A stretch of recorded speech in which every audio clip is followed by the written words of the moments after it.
everyone, I'm Corey, and on behalf of Global Connections, I'd like to welcome you to our webinar today on wine sensory evaluation. Please feel free to use the chat box for any questions or comments you have throughout the presentation. And if you have any problems hearing or seeing anything, please feel free to send us a message, and I can help you out with that. So here is Dr. Ross. Hi, everyone. I'm pretty excited. Oh, sorry about that. I'll put the video on so you can see me. I'm excited that we have 2 live participants, so that's great. If you have any questions, just write them in the chat box, as Corey mentioned, and I'm really happy to answer them as we go along, just to allow us to have some interaction. So the first webinar, this is a 3-series webinar. The first one was about just general introduction to sensory evaluation, and then I talked about appearance and color. This second webinar is going to be focused on wine aromas, detection of them, how we detect them, positive aromas, negative aromas, more into wine faults. So there's going to be a lot of information, but it's just going to be focused on aroma. And then webinar 3, we're going to be talking about taste and mouthfeel. So just as a review, what we did last time was the appearance. So when you get a wine in front of you, hey, what do you look at it, you take into account the color, and if there's any clarity issues, if there's any crystals, so you kind of look at it and make that decision at least at that point if you're going to drink it. There can be some no-goes at that point, so if you see any ropiness, you probably don't want to drink that wine because it's got some microbial issues. Tartrate crystals are fine, and again, taking into account the color. Is the color appropriate for the type of wine that you're drinking? So if it's a young table wine and the fact that it's a deep yellow, that might make you then think, hey, this might be oxidized. So you may make some decisions at that point whether you're going to actually consume it or not. But I mean, nothing hurts about at least giving it a smell. So that's today's webinar. Webinar talk is aromas. So my name is Carolyn Ross. I'm an associate professor here at the School of Food Science at WSU. I have been here for 9 years, and the research in my lab brings together sensory evaluation, so people tasting, smelling, feeling, hearing different products, foods, and wines. And then I've got another piece where I do instrumental analysis, so analytical measures of flavors and aromas and textures, and then bringing those 2 sets of data together. So having the people evaluate something, having the instruments evaluate some aspect about that food, and then bringing those data together. So today, as I've mentioned several times, we're going to be doing aroma and odor. So I'm going to start off with just talking generally about odor perception, how we perceive it, and then the importance of different techniques. Wine odor identification, the influences on odor identification. So what influences our ability to tell that certain odors are present or being able to identify them. We're then going to talk a little bit about the process of how that's actually done. I'm going to be talking about the wine aroma wheel a little bit, and then finally wine aroma faults. So I'm going to go over several of those. It's not an exhaustive list. There are a lot of them that we can talk about, but I just kind of picked the big ones that we're going to hit on. So odor perception, this first slide just demonstrates the importance of why we need to aggressively sniff. So as you're just sitting in the room, only a small fraction of the air that you're breathing in actually reaches the olfactory epithelium. That is located right here in the upper part of your nose. So about only 2 to 3% of the air that we are breathing in right now reaches the olfactory epithelium, and that's where the receptors are. So a small percentage of the inspired air reaches the area where we can actually perceive aromas. And the way that you can drive air up over this olfactory epithelium is by aggressively sniffing. So really aggressively sniffing, driving the air up over that olfactory epithelium, it increases the perception to about 20%. So you can see that there's a lot more air and a lot more of those aromas that theoretically can then reach that olfactory epithelium for detection. You do have those receptors located there. So it really is the power of the sniff. You do really need to aggressively sniff. We'll talk a little bit about the technique. You can't aggressively sniff for too long, otherwise you have a point of diminishing return. 2 to 3 short, sharp sniffs followed by a rest. There are 2 types of detection that I'll talk about, orthonasal detection and retronasal. Now, you can look in the little diagram. It looks like he's smoking cigarettes and a little puff of smoke, but it's a good illustration. It's a good cross-section. So the orthonasal olfaction, those are the aromas that come right up the front of your nostrils. So when you've just got a glass of wine in front of you and you just stick your nose in the glass of wine and sniff, those are the aromas that come out of that wine up to the front of your nose. So that's orthonasal detection. Retronasal detection You can look in the figure below. Those are aromas that come out of the product, come out of the wine once the product is in the mouth. And so those aromas travel up to the same area for detection as do the orthonasal olfaction, but it just goes by a different route. So it still gets to the olfactory epithelium. You can just see in the diagram, but it goes via a different route. So if you have a cold and you're not able to smell things, you're not able to get those flavors either because that area is blocked off. So that's why you can't experience a lot of flavors when you have a cold. You can experience taste. You can experience sweet, sour, salty, bitter, umami, because those are on the tongue. Those receptors are located on the tongue, so you can still perceive those things. But if you've got a cold or if you block your nose, you're not able to get like strawberry or lemon or vanilla. And so there's an activity I do with my students in class where they all block their nose and then they pop in a lifesaver and they're not able to see the color, otherwise that might influence their perception. But with their nose blocked, all they can detect is sweet. Then they unblock their nose and then bang, then they get whether it's strawberry or lemon or orange or whatever it is. So the importance of being healthy and understanding that if you're not healthy, if you have a cold and that region is blocked up, you're not able to perceive a lot of those in-mouth aromas is another way of looking at them, which are really flavors. So importance of odor perception, it's take-home message from this, 2 to 3 short, sharp sniffs drives the air up over this olfactory epithelium for detection. Otherwise, a smaller percentage of air is reaching that area for detection. Okay, and so this diagram illustrates that as well. So along the x-axis we have by nose, and along the y-axis we have by mouth. And then what I've done is I've highlighted the line right through the middle. So this was a publication in 1999. The compounds that are below the line, those were more likely to be detected by the nose, whereas the compounds above the line were more likely to be detected by the mouth. And so what you can see from here is that some compounds, at least to the people who participated in this study, were more likely to be detected by the mouth, meaning that the wine had to be in the mouth. Things such as vanilla and brill, those were more likely, and kirsch, which is kind of a cherry, those were more likely to be detected in the mouth. But if you look below the line, there's the nose. Those were compounds that were more likely to be detected by the nose. So the kirsch is kind of a cherry liqueur, and then we just have cherry, which is more likely to be detected by the nose. Blackberry as well. There are some compounds that are equally well detected by the nose and when the product is in the mouth. So if you look at it like below the line, those are orthonasal compounds, and above the line, those are retronasal compounds. So some compounds are more easily detected in the nose when you're sniffing the wine versus when the wine is in the mouth. What that means practically is that you may have descriptors when you're sniffing the wine. You may really get cherry. You may really get red currant. You may really get kind of a hummus. But when you put the product in your mouth, you think, wow, what happened to that cherry? And that's just because some compounds are easier or not as easy to detect in the mouth. And then you may get different compounds as well. So you might get a different profile of the wine if you're just sniffing it versus if you actually have it in your mouth. So wine odor, very complex. There's a lot of odors in wine, and when we've done a lot of different analyses of wines, and you can find hundreds and hundreds and hundreds of compounds. Whether or not they're important, that's a different question, but you can find, say, a couple hundred, 300 compounds that are present in these wines. So there's a lot of compounds that are present. Only a subset of those are we able to actually detect. Are they at a concentration that's high enough that we can perceive? But when we're talking in terms of vocabulary, terms might range from simple to very complex.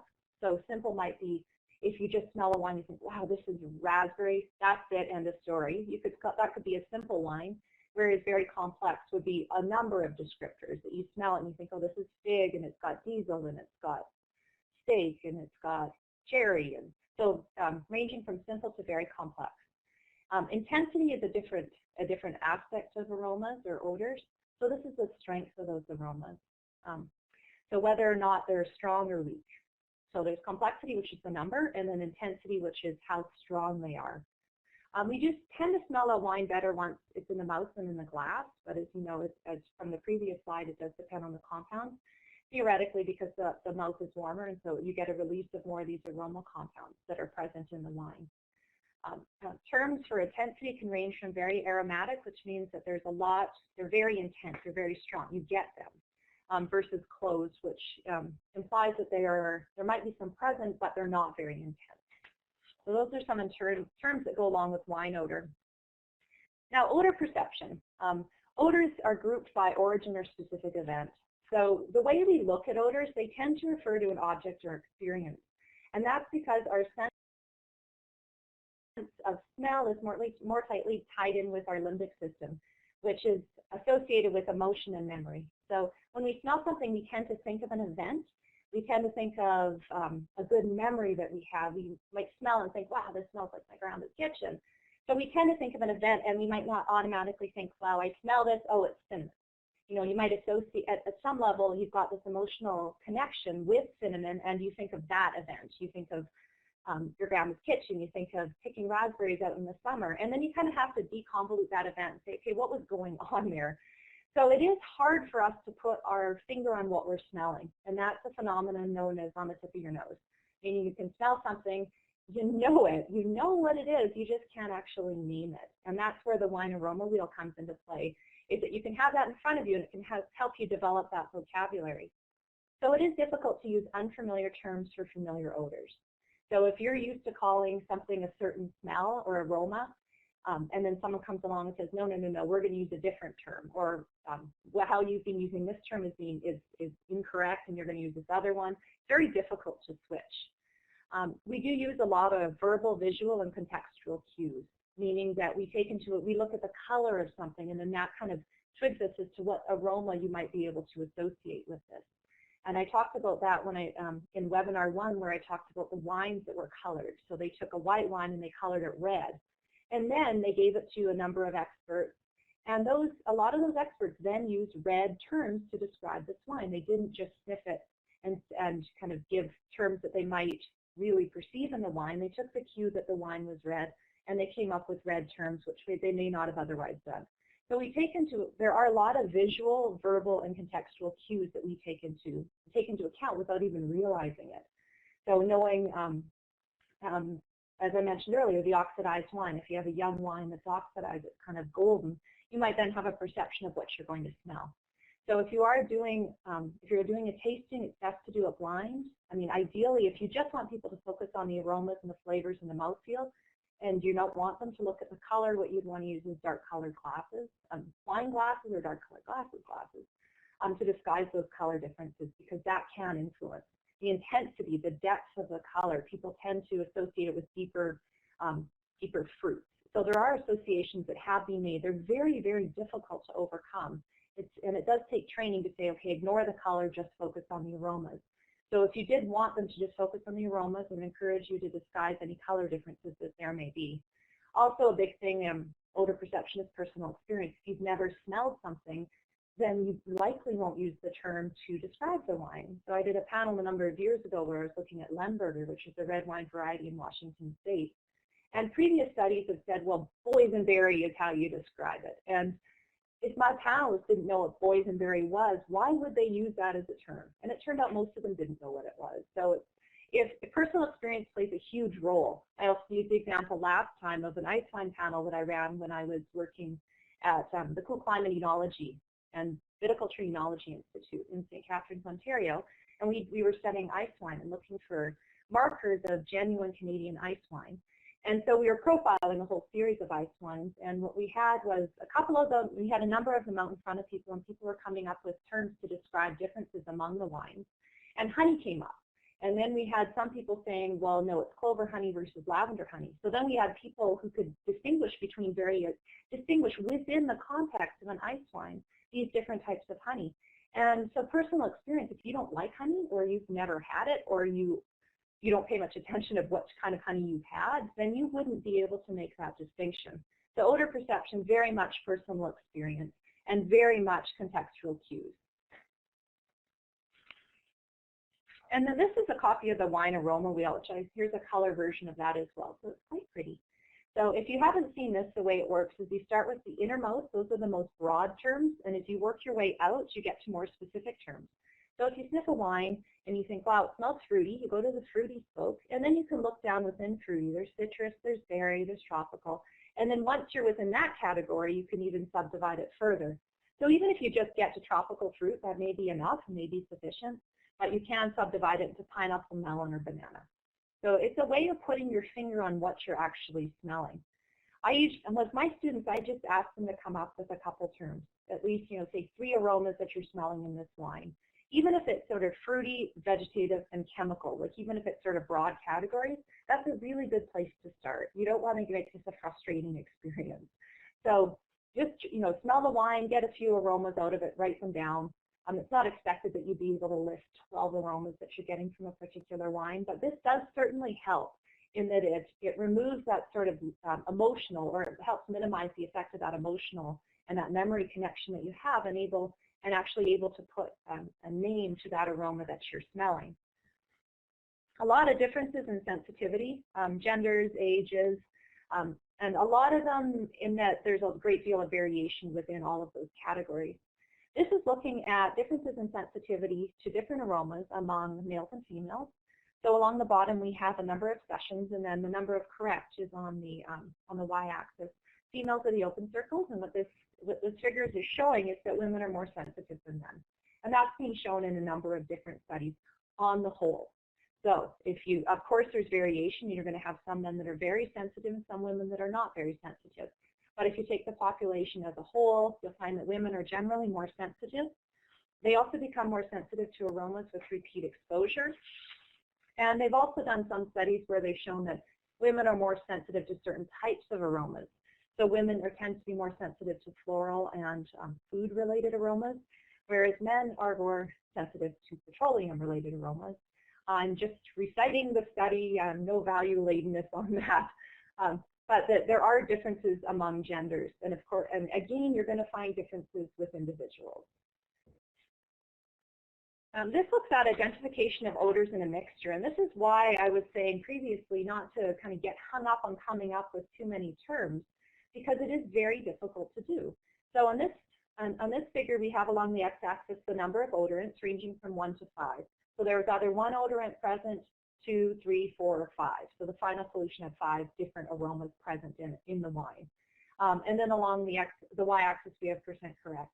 The expert tasters are shown in the open circles, and then the novice tasters are shown in the squares. And then the sort of semi-experienced tasters are shown in the middle with the open squares. So when we look at one odor, if 1 odorant is present, what you can see is that expert tasters, they can pick it out. They're about 100, they know what's going on, 100% correct or so. Our novice tasters are about 80% correct, so it just depends who you ask. As we go up to 2 aromas, we see a big change in the novice tasters. Now we're down to about 40%. So it's a lot more difficult for these novice tasters when there's another competing aroma present to be able to tell what those 2 aromas are. It's a little bit more difficult for the experts, but they're still able to do it. They're about 80% correct. And then you can follow the trend that by the time we hit 4 aromas, our novice tasters are just, a few of them are getting it. And then our expert tasters are, a little bit under 20%. So we're seeing the same trend for all of them. By the time we hit 5 aromas that are present in that wine, it's very difficult to get them all correct. Of course, you're going to have some people who do get them all correct. So our experts are maybe around 5%. And then almost none of the novice tasters were able to pick them out. So what this shows is that it's difficult to pick out aromas. Not saying that you can't do it, but it's difficult to do. And it also, of course, depends on the intensity of these different aromas. This is looking at different aromas and how some are easier or harder than others to identify. So you can see along the bottom, we've got the different aromas, and then along the side axis, we have the percentage of people who were correct. And what you can see is some aromas are easier. Lemon's easier for people to get. Black pepper is easier for people to get. So it's easier for some cinnamon. It's easier for some of these very distinctive aromas for people to be able to successfully identify them. Some other aromas are harder. Guava is harder for people. Lily, the aroma of like the floral, is harder for people. So black currant. So some of these aromas, they're harder to pick out because of the concentration that may be present, because of the background that's present in the wine. It may outcompete. So it's hard to pick out maybe raspberry unless it's at a high enough concentration because of the matrix of the wine. What else is going on in the wine? So it's going to be more or less difficult depending on the aroma, depending on the concentration, and depending on the person. So if someone has never never smelled orange blossom before, well, they're not going to be able to identify that in the wine because they've never smelled it before. They have to learn to identify it. So there's certainly a learning effect that goes along with being able to identify these aromas. Now this is looking at the detection of compounds alone and in a mixture. So this kind of goes similarly. So we've got 3 compounds along the x-axis, and then alone is in the black box, and then when it's kind of stripy, that's in the mixture. So when it's present in a mixture with other compounds. And what we see for all of these compounds is that alone, it takes a lower concentration for the person to be able to identify the compound is there, while in a mixture it increases. So say for 1-butanol, alone it's about 0.5 parts per million to be able to tell that the compound is present, whereas in a mixture you need a higher concentration of it to be present.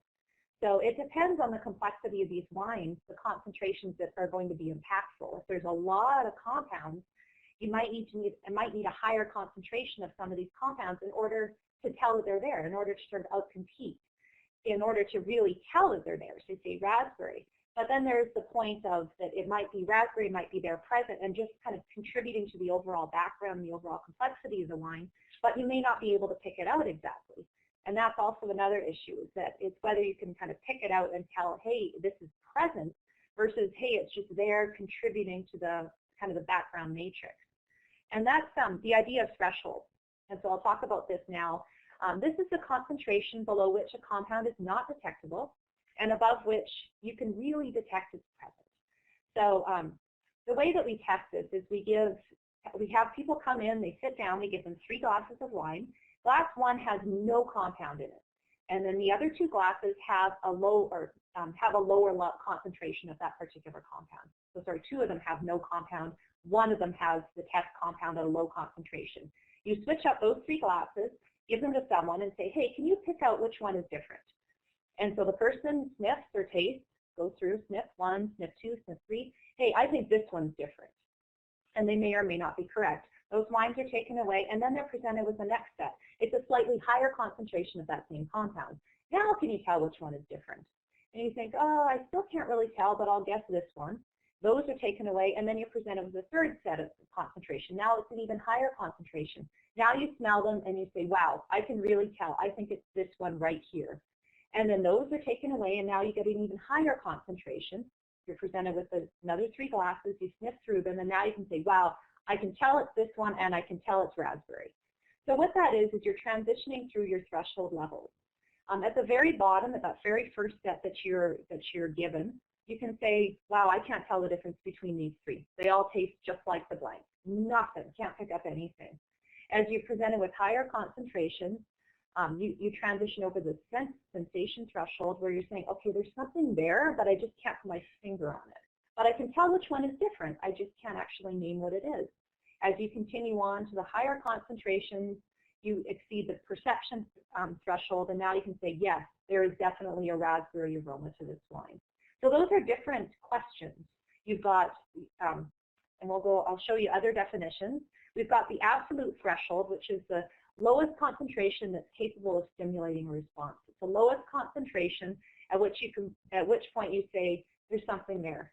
Recognition threshold, that's the concentration at which you can actually identify what the aroma is, and this is always higher than the absolute. So the absolute, you're just saying, okay, something's there. Recognition, now you're saying, okay, this is what's there.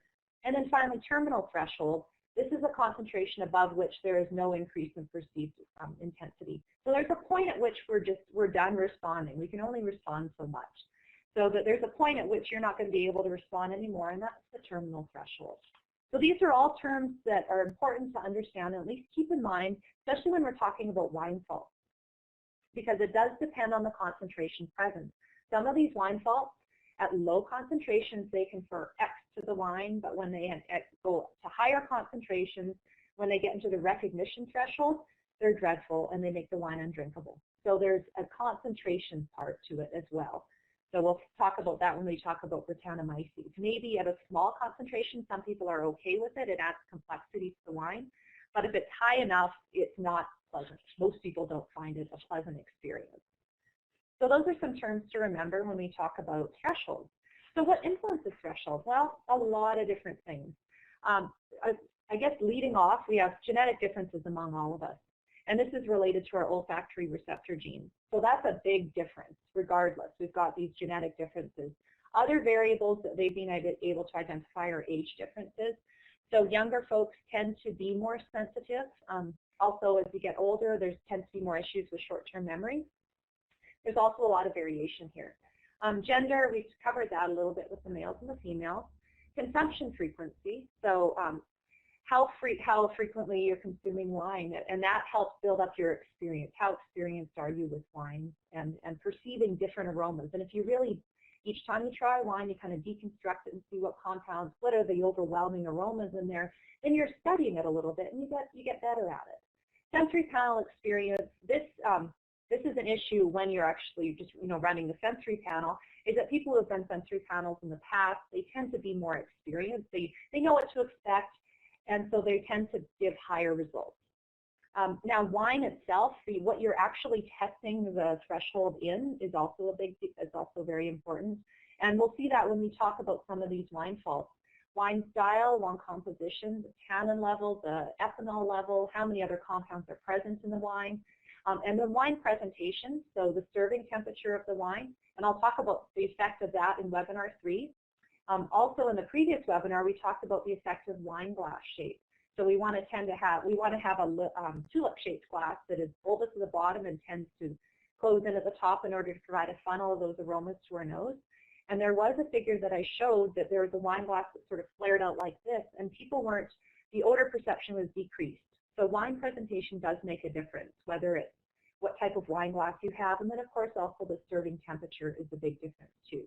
So a lot of these, it is very particular to how the study is conducted, the threshold that is determined. Now this is looking at threshold values of 2,4,6-trichloroanisole in Sauvignon Blanc. So this is the compound that contributes to Cork Taint, and Sauvignon Blanc was the matrix that they used. And what we see, these are just people plotted along the bottom. So this is just how many people fell into each of these different categories. And as you look at the far left, as you work your way to the right, so the people on the far left with 1 or 2.5, that's how much concentration had to be present before they could tell that the compound was there. So the people on the left-hand side are much more sensitive. People on the right-hand side are less sensitive to the compound. You'll always find that when you're running threshold studies. Some people are more or less sensitive. You tend to have right tailing, meaning that you have a greater population who are less sensitive. And this is good. This is specific for individual compounds. So just you may be super sensitive to one compound, but not sensitive to another compound. It depends on the compound. So there's a lot of individual variation. And this is looking at the development of wine fragrance. So this is apt to beyond threshold, but this is kind of a way that you can look at how, or this is a plot of how wine has opened up or how it changes or evolves over time. So on the x-axis we have the time, and then we've got the intensity. So we have initially you've got an opening, it takes a little bit, and then you start getting these sort of floral aromas, get a little hint of kerosene, you start to develop more of the complexity, and then how long the wine takes to sort of fade out. And so we're actually doing studies on wine finish, and I'll show that to you in webinar 3, how different aromas linger longer and how some of them tend to open up earlier, and that has to do with the structure of the compound and also has to do with the matrix of the wine. So some compounds, some aromas you're going to get early, like sort of these floral notes. Some of them may tend to linger, and some of them may not come out later until, after a number of minutes.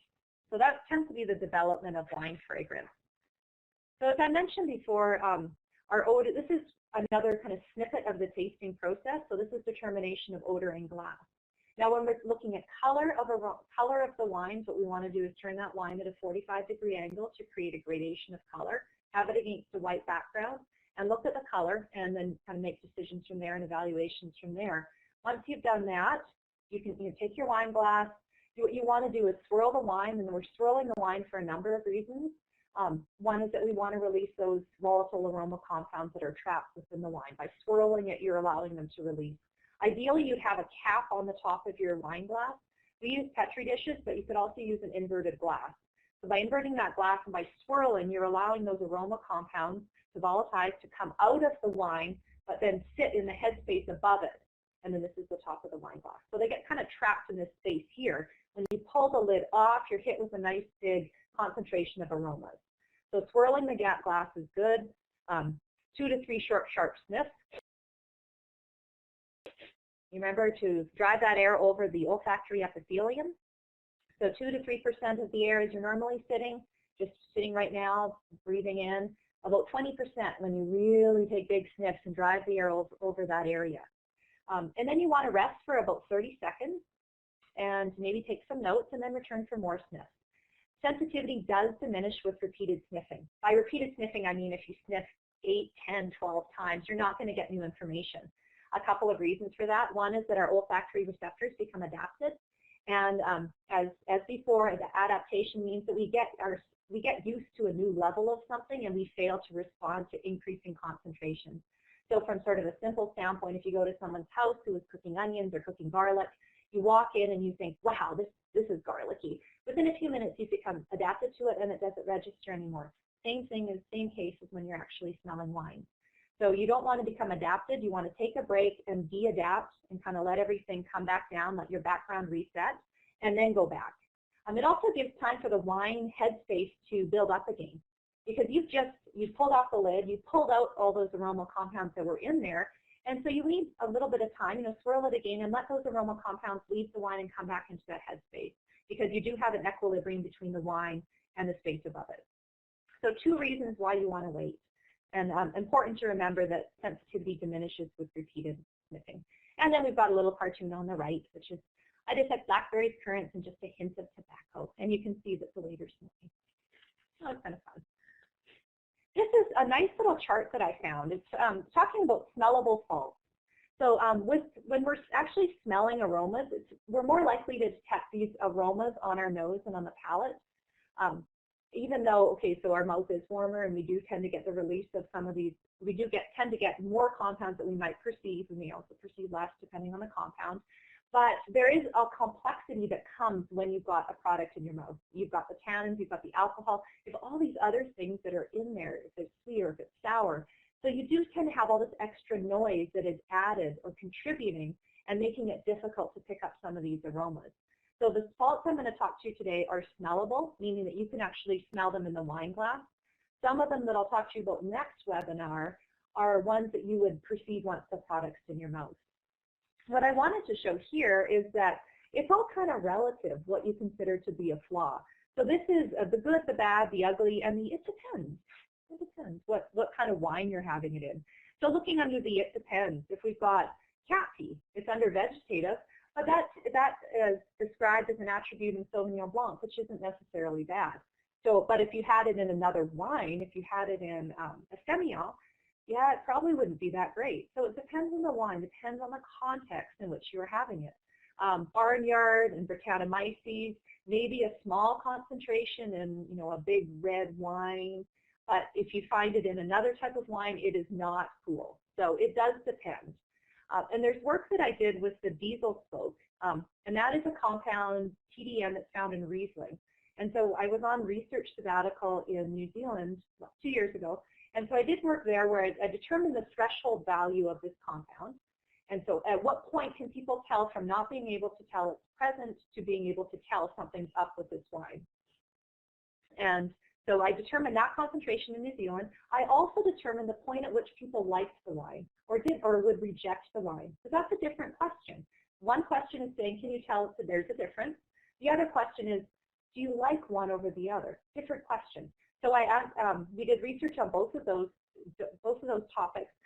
Came back here and did the same thing back in Pullman. And what I found was that threshold value, it was the same. New Zealand population and the Pullman population. Threshold concentration was not significantly different, but the preference was that people in New Zealand they would accept a wine that had this sort of diesel aroma in it up to a higher concentration than those in Pullman would, than those in the U.S. population. So there are differences among populations too. And then you can look at the other things that are found in this little wheel as we have. So there's the bad that tend to be bad. They're just bad. It's really hard to kind of put a different spin on them. Then we've got the good ones, and then we've got the ugly ones. So it's just kind of a fun little wheel that there is. Now looking at detection of odors in wines, these are off aromas. What this chart is, or what this figure is meant to convey, is that it varies based on whether it's a white wine or a red wine. So we've got our off aromas along the bottom. We have ethyl acetate, which is nail polish remover, oxidation, we have vinegar, we have buttery, which isn't bad in small concentrations, you know, Chardonnay, but it is off-putting at high concentrations. And then we've got TCA, which is the Cork taint. And so what we find generally is that it's harder for people to tell that these aromas are present in white wine. So you can see here that there's a smaller percentage of people who were correct when they were identifying it in the red wine. It's just harder because it's not more difficult. There's a lot of other things that are out competing in the red wine. So it's more difficult to tell if there's a fault in the red wine versus the white wine if you're comparing the same faults along the bottom. And some of these faults, I just see a comment there. Some of these faults I will be going over later on in a couple more slides. I hope to just touch on them a little bit. And if you have further questions, I really am happy to answer. You can email, and then either we can do this offline, or I can do it at the start of webinar 3. I want to answer your questions. Now this is a figure looking at detection of faults in wine. So it's looking at how easy or how difficult some things are. And some of the faults are harder or easier to detect, and that's really what it's showing here. Is that it's sometimes hard to pick up flaws, so not to be too hard on yourself, that it depends on the flaw that you're looking at. And I just got this in the mail 2 days ago. It's the defects wheel. So it's a lot of information. It's got two sides. It's got the red side, which is kind of pink, and then it's got the white side, which is kind of a light green. And what it does is you work the wheel, and I would have put a copy in, but I just received it. So in the outermost part of the wheel, you have, say, let's go to the mouse urine spoke. So we've got mouse urine and rancid nuts. So that's one of the spokes.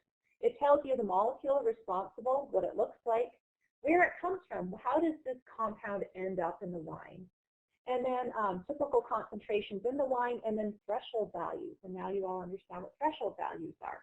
So that's kind of interesting. So if you've got a wine that you smell and you think, wow, this completely smells like rotten egg, you can go to the rotten egg spoke and then get some more information about that particular flaw. The white wine is a little bit different. So you go to the rotten egg section there. It has the possible causes and it has the possible treatment. So this is more of sort of an intro-sake, or if you're a winemaker, how you can possibly treat the wine. And then possible prevention. So things a bit more theoretical. But kind of an interesting wheel. So I'll put that over here. But it's kind of interesting in that if you smell it, it provides that information. The wine aroma wheel, as it stands now, does not have a spoke for flaws. I mean, there's a chemical area, but there isn't a specific area for flaws. There is a wine flavor wheel that was put out by a research group in Australia, and that does have a spoke for flaws, which I quite like. And that you have, I'll bring a copy of that for next time to show if you're interested too. So there's an awful lot of wheels out there. I think that's what we're coming to now. And there's a lot of information, and what it's meant to help you, but it can get overwhelming. So now let's talk about some of these wine faults. So these are some of the aromas you might smell. The positive aromas, those are in the wine aroma wheel that you can look at, and you've got a copy on the slide. But now we're going to talk about flaws. These are sort of the negative things that you might smell in wine. So first we've got cork taint. This is often described as corked. You might just hear that term. It's described as wet cardboard, musty, or mushroom. And at low concentrations, it confers sort of a flatness. It dulls the typical aroma and the flavor intensity of the wine. So you may not actually, you may not actually be able to put your finger on what it is, but it might just suppress how good the wine could have been. And so you may not actually want to order this wine again. Not that not that you knew it was corked, but it just wasn't as good as you expected it to be. So watch out for those low concentrations. It dulls the typical aromas and the flavor intensities that might already be present in that wine. It's a common wine fault. 2 to 10% of all wine bottles bottled with natural cork, and if you have a screw cap, it's not an issue. So that's one of the big pushes for going to screw caps, is to do away with this flaw, do away with the cork taint. So what happens is that TCA, the compound trichloroanisole, is formed in the cork, and then it migrates into the wine after bottling. And then we've got a little bit of the chemistry here. It develops as a consequence of conversion of chlorophenols to chloroanazole. So you do get the fungal growth on or in the cork. And the conversion could be used to the use of the pentachlorophenol as a wood preservative, or the presence of chlorine. So presence of chlorine being more of a cleaning issue in the winery, same as the wood preservative, that compound.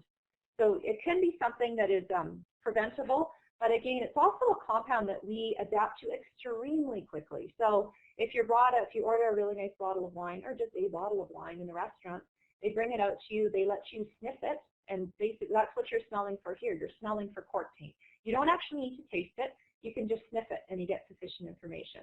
It's a compound that we become adapted to, we become used to it at very low concentrations. So sniff the wine, 2 to 3 short, sharp sniffs, not after a big swirl. And then if you smell it, that's it. You might go back, and if you sniff it again, you may not think, like, oh, I didn't smell it, which may be the case, but more than likely you become adapted to this compound. We become adapted to it extremely quickly. It's a big problem. So if you think you smell it, you likely did. And so send the wine back and then get another bottle.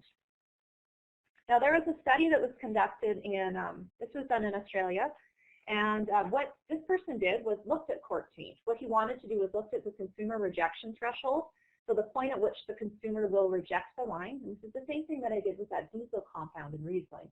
And then there's a detection threshold, the point at which the individual could actually detect it was there.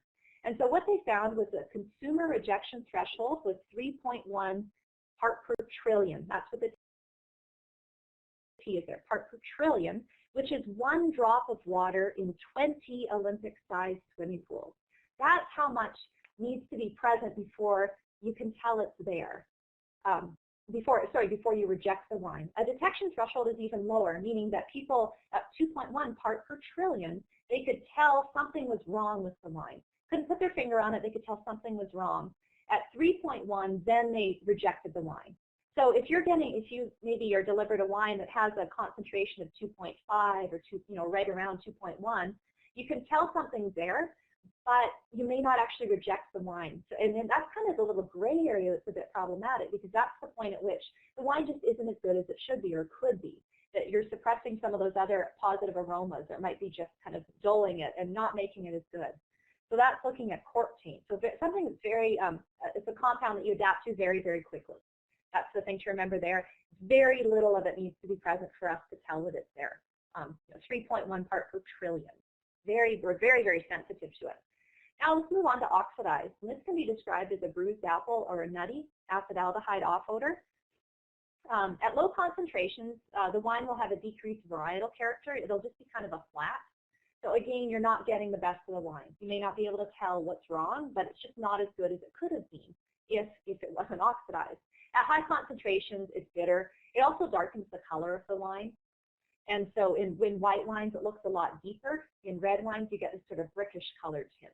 So this is, you can get an idea of whether the wine is oxidized at that appearance stage.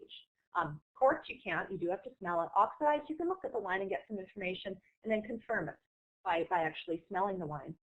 You do need to know the style and the vintage of the wine before you come up with the diagnosis of oxidation, if you're just looking at the color of the wine. So it depends what wine you're actually trying. So it is part of the complexity of some wines. If you're having a sherry or a Madeira, you would expect it to have some of those oxidized notes, and you'd expect that color. But if you were having a different kind of wine, if you were having a Syrah, or if you're having a young white table wine, you wouldn't expect it to have those sort of notes, and that's perhaps that color as well. So in young table wines, it's considered a fault. But as I just said, it is part of the complexity of some wine styles, in which are intentionally oxidized, like sherry and Madeira. It is part of the typicity of some wines too, so some cool climate Chardonnay. So if you don't like oxidized notes, you probably want to stay away from those cool climate Chardonnay. And that's something we had looked at in the first webinar, was color differences between cool climate Chardonnays and Chardonnays that were grown in warmer climates. So I guess just something of interest. Now oxidation can occur at bottling. You can have bottle thickness, kind of 2 big ways. First is bottle thickness. This is due to the introduction of oxygen during the bottling process. So this is a reversible process, but it does leave the wine kind of tasting flat and dull. And that's why you want to leave these newly bottled wines left for about 4 to 6 weeks before you drink them. And usually they won't actually put them on the marketplace anyway. Secondly, if you store a wine bottle upright, what can happen is that the cork can dry out and then retract back and then allow for the ingress of oxygen, and then you can have oxidation that way too. So if the wine isn't stored correctly on its side, and what that does is it keeps the cork moist, and so it keeps it from it keeps it expanded into the full neck of the bottle of wine. If it does get dried out, it tends to regress, and then it allows for the ingress of oxygen, and then you can have oxidation. Now, moving on to rotten eggs. So this is the smell of rotten eggs in sewer. So you wouldn't think it'd be positive, but they have found that at low concentrations, it can contribute some fruity character. So again, it becomes a question, or becomes a point of what is the threshold of this compound? How much of it needs to be present? Can a little bit be there and it be okay? And some of these faults, that's the case, is it can be present at small concentrations. However, how do you control that, especially for Brettanomyces? And we'll talk about that in a couple more slides, but that's a very real issue. So rotten eggs, these sulfur compounds, again, it can contribute to a fruity if it's present at little concentrations. High concentration, you've got rotten eggs in sewer, and that's not something people want to smell due to the presence of hydrogen sulfide. So as I've said, at very low concentrations, it can be positive. And then we've got the threshold level there at 0.9 to 3 part per billion. And just relating part per billion now, 1 part per billion is a drop of water in 250 chemical drums. Or if you want to look at it a different way, it's 3 seconds in 1 century. That's the concentration that this compound needs to be present before we can tell that it's there. So these compounds, my goodness, we're very sensitive to them. Very, very sensitive. And so it's always a challenge coming up with an instrumental way of detecting these compounds, because nothing is more sensitive to the complexities of wine or any aromas than our human nose. We do adapt to these compounds very quickly, meaning that we stop responding to it. We get a decrease in sensitivity over time. Same as with the cork. You can smell it and think, hey, something's up, and then you go back and smell it again and you become adapted to it. It can dissipate with mild aeration, meaning kind of swirling the compound. You can actually have it dissipate. Some wines are more prone to it than others. So Syrah, Chardonnay, and Riesling are more prone to the aroma than others. Yeast tend to produce it during fermentation if there's inadequate nitrogen and other yeast nutrients. So it's something that can be addressed at that stage. But definitely H2S, hydrogen sulfide, is produced by yeast during the fermentation. So as we move on, now we're talking about sulfur dioxide. This is described as kind of a burned match, and you have a slight prickling sensation inside your nose. That's called trigeminal stimulation, which will come up in webinar 3. But you do kind of get that little tickling inside your nose. At low concentrations, familiar story, it masks the varietal aroma and flavor. Your wine just isn't as good as it could be. So at sub-threshold concentrations. At higher levels, this is above threshold. That's when you get the acid and the chemical character, and it's you know it's there. It is widely used in the wine industry as an antimicrobial and an antioxidant, and so it does help prevent other faults: geranium taint, oxidized, ethyl acetate, vinegar, and we'll talk about ethyl acetate in a moment. But if you use too much, then you have a problem. So bottles may be bottled with excessive amounts. It can be dissipated by allowing the bottle to air, as I mentioned. You can also have bleaching of red wine, so your red wine might look differently as well. It tends to be a problem in off-dry and sweeter wines, which may be bottled with more of the sulfur dioxide. What they want to prevent there is any spontaneous fermentation that may occur. Because there's extra sugar, because it's sweet, there's a little bit of sugar that's still in the wine. Bacteria and yeast can use that as energy and grow. So they want to make sure that they minimize, they limit, they eliminate any microbial growth, and so they may use a little bit too much of the sulfur dioxide. So it may be more of a problem in off-dry and sweeter wines. Okay, acetic acid, I just mentioned this one. Acetic acid is vinegar, so it's very sharply acidic, some irritating odor. It also has a trigeminal stimulation, which means it provides a little bit of prickling in the nose.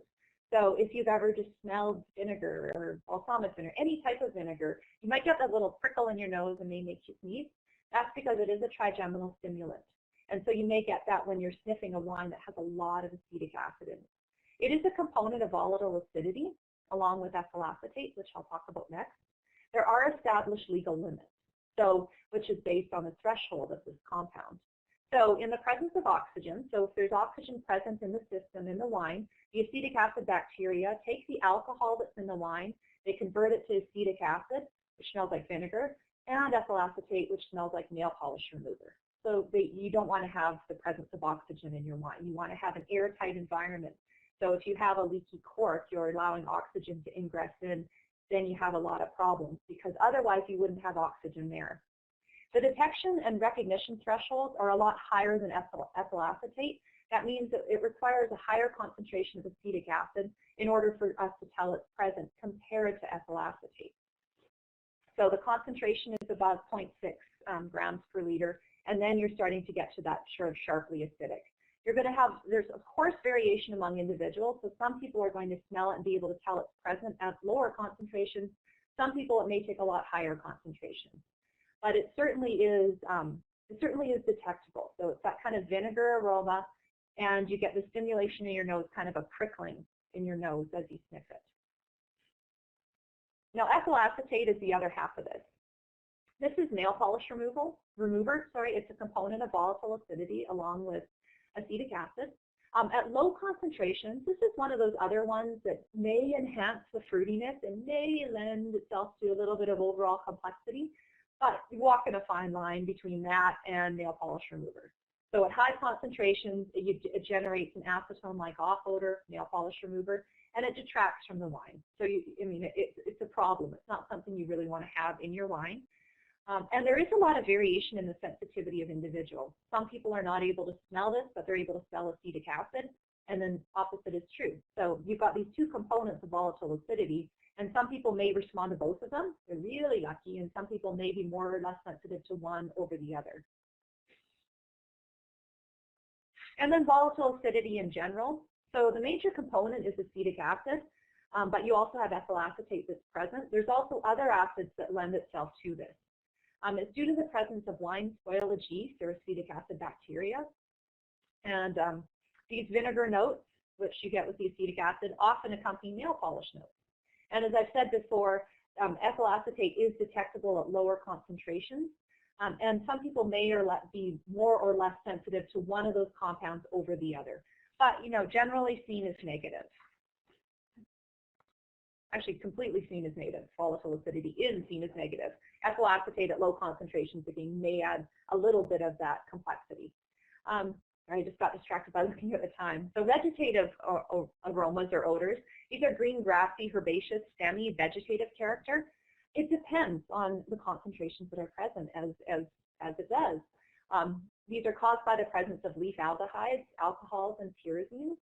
It may be desirable, these vegetative odors, in some Bordeaux reds, in Sauvignon blanc, in Semillon. Those are considered to be part of the typicity of the wine. Cabernet Sauvignon, you want some vegetative odors. You don't want too many of them, though. And there are some vineyard prevention tips there, and it has, increasing sun exposure, excessive watering, that type of thing. But really, the thing to keep in mind here is that it depends on the wine that you're having it in. It depends on the context of the wine, and also depends on the concentration. And if you're not really keen on vegetative odors, you'll probably stay away from the wines that have higher concentrations. So it can be indicative of fruit not being ripe. There's a point at which it's considered to be a flaw. The exact concentration of that isn't really known because there's so many factors that would influence it. But if it's something that you feel is detracting from the wine and not really contributing to it, at least to you individually, you would consider that to be a flaw. And then finally, we're going to finish up with Brettanomyces. This is described as sort of barnyard, band-aid, fecal, mousy, wet dog. And very recently, there's been a development of a Brettanomyces wheel, and I'll show you that in the next slide. It's a very controversial wine flaw. So at low concentration, some winemakers feel that it adds complexity. So they feel like, oh, it makes it a bit more interesting. It's associated with classic Burgundy and Bordeaux reds. And so you might have an expectation there's going to be a little bit of a bready character to it. The compounds, we've got a few compounds listed there. There's a huge host of compounds that are associated with it. And even if I took all those compounds and mixed them together, it still wouldn't be exactly Brettanomyces. It's very hard, it's almost impossible to recreate this in the lab. It's very complex. There's a lot of compounds that contribute to this. Why it's described differently under different cases depends on the strain of Brettanomyces that is present. It also depends on what else is going on in the wine, depends on the other matrix components in the wine. It is associated with aromas and flavors that are contributed by wild yeast from Brettanomyces and Decara genus, and it's being isolated from many sources within the winery. It's extremely difficult to get rid of once it's in the winery. Why in red wine? Because the red wine contains a precursor that the Brettanomyces need to produce these compounds that are listed right there. Now the Brettanomyces wheel, I just showed you a little spoke of it. This is very recent. And so what they did to develop this wheel is they had 83 strains. This is out of UC Davis.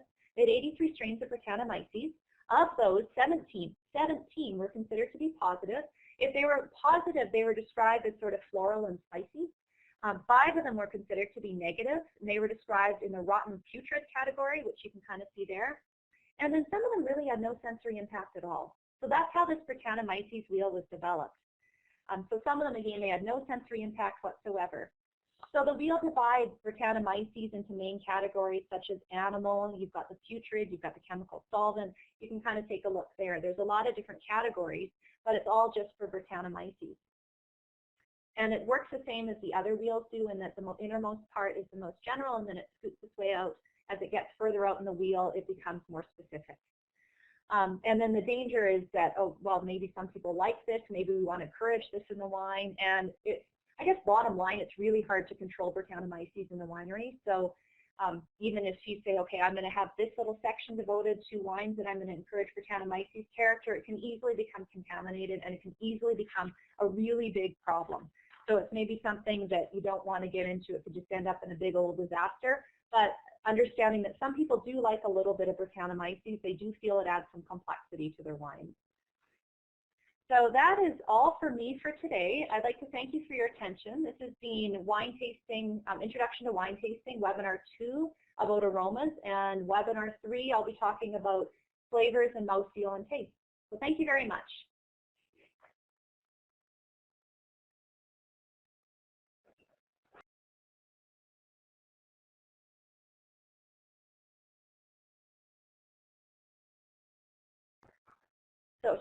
So just responding to some of these questions.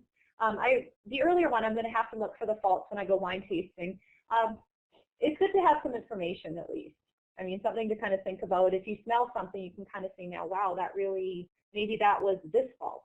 Does using an artificial cork prevent cork taint? Yes, it does. But what I've found is that some of these artificial corks, they don't have the best feel, and I've had some issues with oxidation with some of the artificial corks. So that is why I found a wine that made me think of, is that wow, I don't know what to say about that. That sounds, I was with you up to peppery bacon, but you kind of lost me at Band-Aid. Yeah, some of those compounds, they just contribute really interesting notes to the wine. And so it does depend on the concentration. And then what that slide about the aroma wheel, the Brett wheel shows, is it depends on the strain that's present. It's the compounds, whether they're positive or negative, and then within the positive negative. I was just struck by how many were defined as positive within the Brettanomyces, 17 strains, as opposed to 5 that were defined as, or described by the panel as negative. Would have thought it would be the other way around, but certainly Brettanomyces lends something. Okay, well, thank you very much. I'm glad I had a live audience. It was really nice. So hopefully you can attend webinar 3. Were you able to email out a copy of simple aroma wheel? I'll have to check. I can email out the wine aroma wheel because it was printed in a journal, but the other one you have to purchase, so I'm not able to do that. Otherwise, I would love to. I can give information on how to order the other wheel if anyone's interested. Maybe I'll just do that. Yeah. Oh, you found it online. Good on you. Yeah.